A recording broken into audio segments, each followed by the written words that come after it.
আসসালামু আলাইকুম।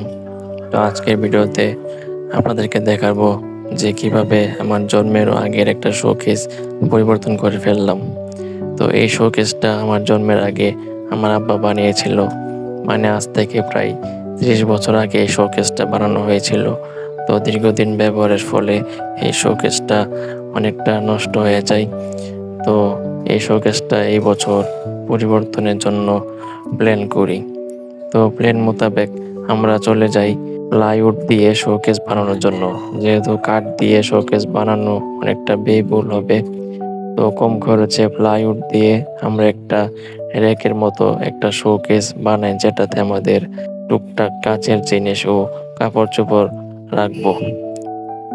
অর্ডার দিয়ে আসার পর আমাদের বাসার আগের শোকেসটা সরানো হয়। শোকেসের কাঠগুলো আলাদা আলাদা করে খুলে ফেলা হয়। তারপর ভিতরের কাচের জিনিস ও আমাদের ছোটবেলার কয়েকটা খেলনা ছিল, খেলনাগুলো ভালো করে ধুয়ে পরিষ্কার করে রাখা হয়। তারপর রাত্রেবেলা আমি চলে যাই আমাদের নতুন রেক বা শোকেস যেটাই বলেন, সে দুইটাকে আনার জন্য।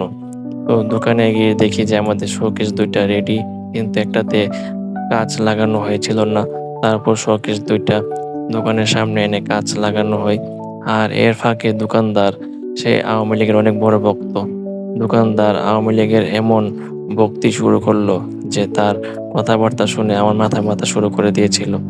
তারপর শোকেস দুইটা নিয়ে আমি বাসায় চলে আসি। বাসায় আনার পর শোকেস বা র্যাক যেটাই বলেন, শোকেস বা র্যাক দুইটাকে বাসায় ভালো মতে রেখে দিই। তো রেখে দেওয়ার পর দেখতে পারি যে ৫ ফুট হাইটটা হয়ে যায় ৫.৫ ফুট, আর ৬ ফুটেরটা হয়ে যায় ৬.৫ ফুট। তো ৫ ফুট হাইটের র্যাকটাতে টিভি রাখার পর টিভিটা অনেক বেশি উঁচুতে হয়ে যায়, যেখানে এত উঁচুতে টিভি দেখাটা অনেকটা কষ্টকর।